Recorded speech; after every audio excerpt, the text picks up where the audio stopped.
Hey everybody, my name is Kydell, also known as the Fast Hero, and welcome to episode 2 of my FTL Faster Than Light gameplay.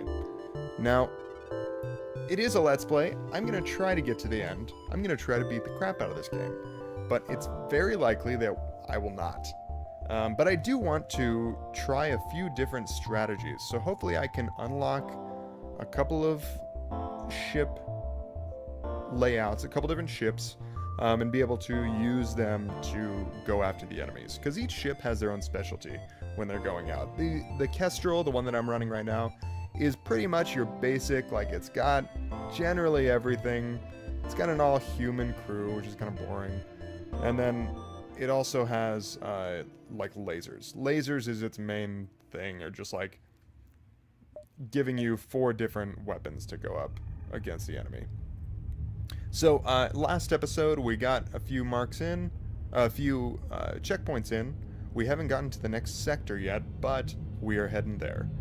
Now, we just won a fight with a pirate.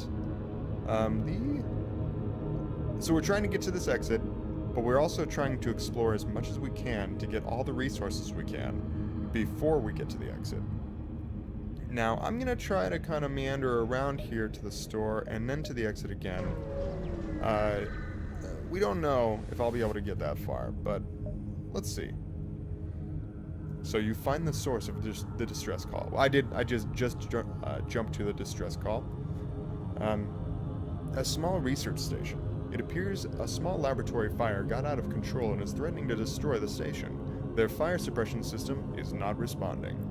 So we can send a crew in a shuttle to help put out the fire. We can dock and try to rescue the survivors, or leave. Now, leaving is always an option, but I am curious. I don't want to risk my crew by sending a shuttle in, but I'll dock and try to rescue the survivors. Of course, nothing good can happen there. You locate the highest concentration of life forms and bring the ship alongside the station. Before you can begin to offload the survivors, a huge blast splits the station apart. Your ship is thrown away and some debris pierces your hull. You watch helplessly as the last of the survivors are consumed in the collapse of the station. Damn. Now that sucks. Not only was I damaged, but we weren't able to save anybody. Generally, I like to be as nice as possible when I'm playing this game. It's really difficult though. It's difficult because you need all the resources you can get. So being kind of selfish is pretty important. And it's also difficult because when you're nice, you risk yourself. You risk yourself a lot. Like right there, I could have risked... If I sent somebody in the shuttle, I would have been risking those people.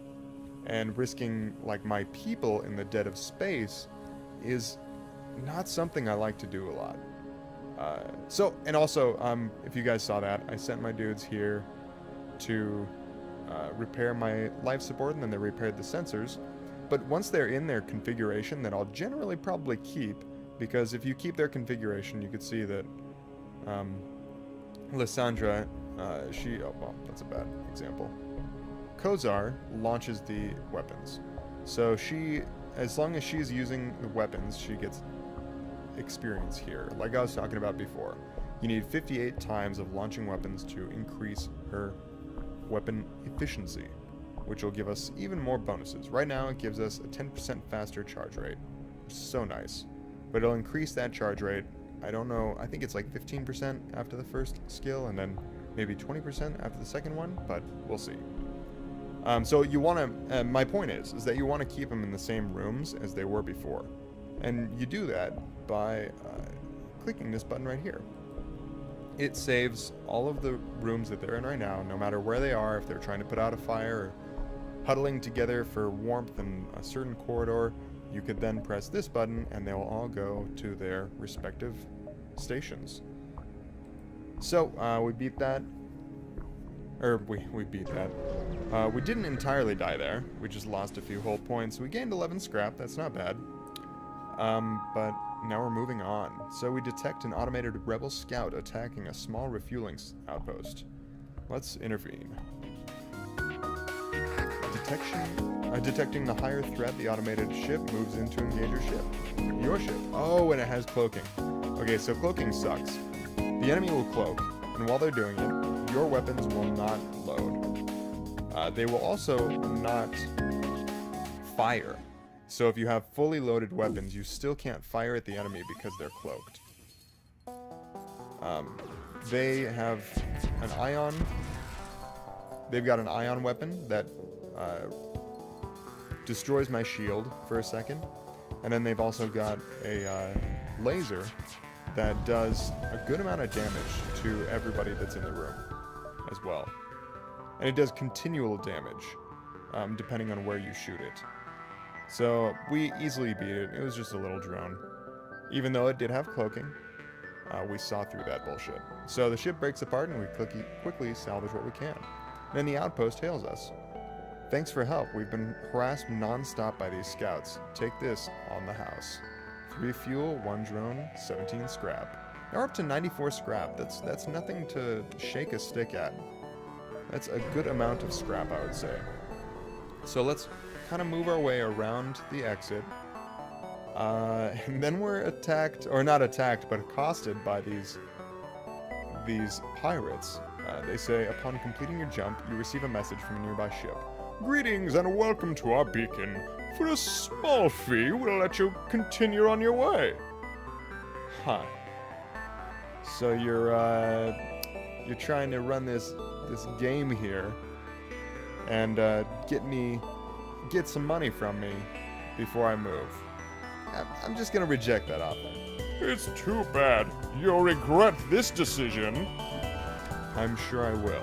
So they've got this little laser droid floating around me. They've got another laser thing right here. Fortunately, lasers can't really shoot through shields, so honestly, they are very ill prepared to attack me. See, he shoots a laser, doesn't even phase my shield, and their other weapon right here is another laser. Dude, I've got laser guns to shoot at you. Okay, so the ship repeatedly hails you, and it looks like they want to surrender. So they're gonna give me 4 missiles, 1 drone, and 10 scrap, but I don't accept that shit. In fact, I'm gonna shoot their engines, that way that they can't jump away.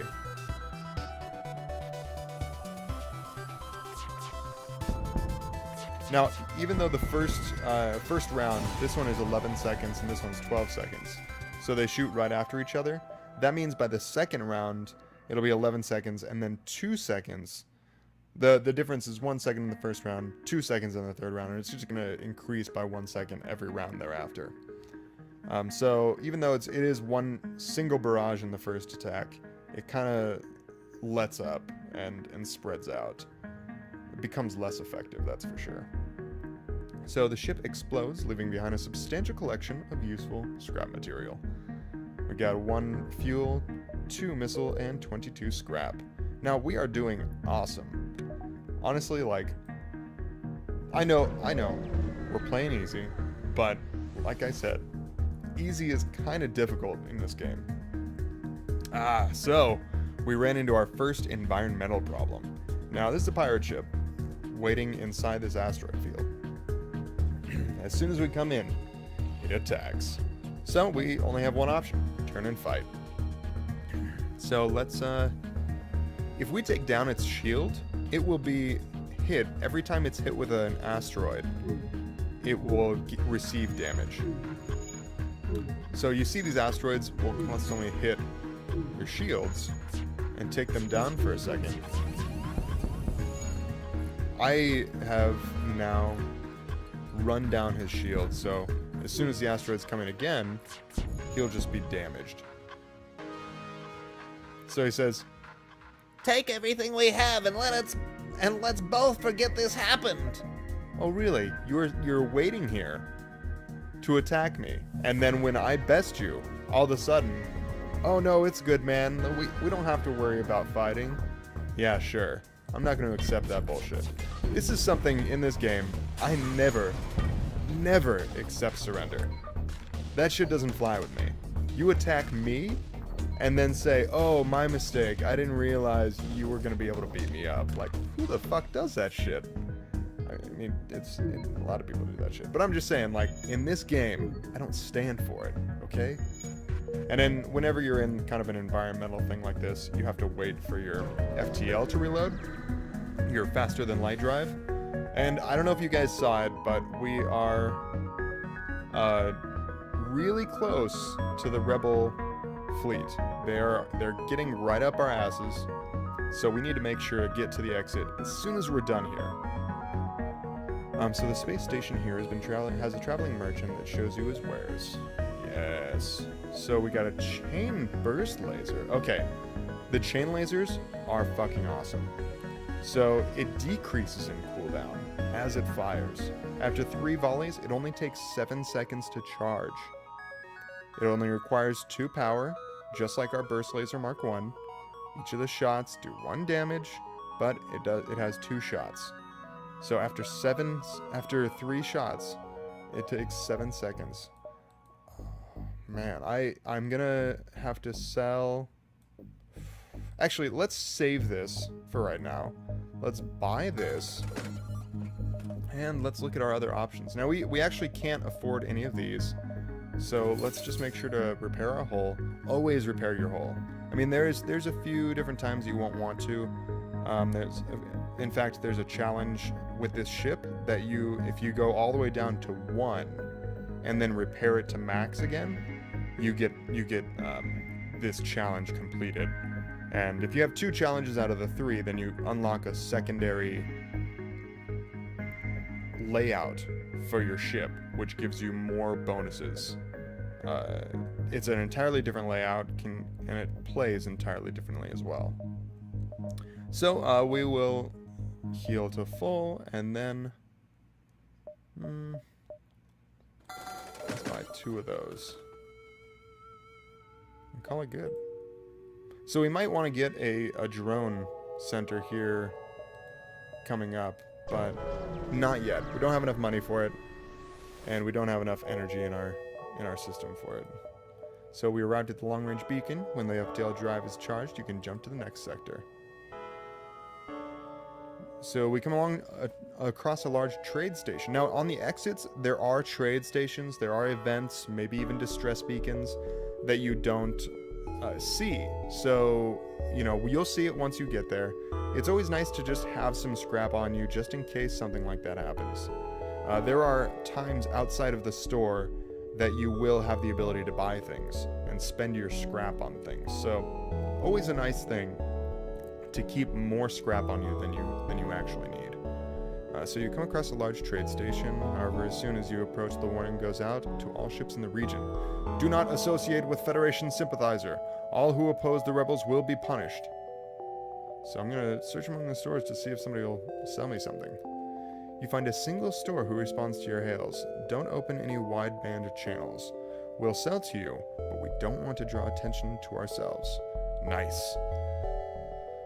So, man, we just don't have a lot. I kind of wanted... Look at this thing. Laser charger. So this thing can charge multiple times, and then it shoots lasers out each time. 4. Up to 4 charges. Damn. And a halberd beam.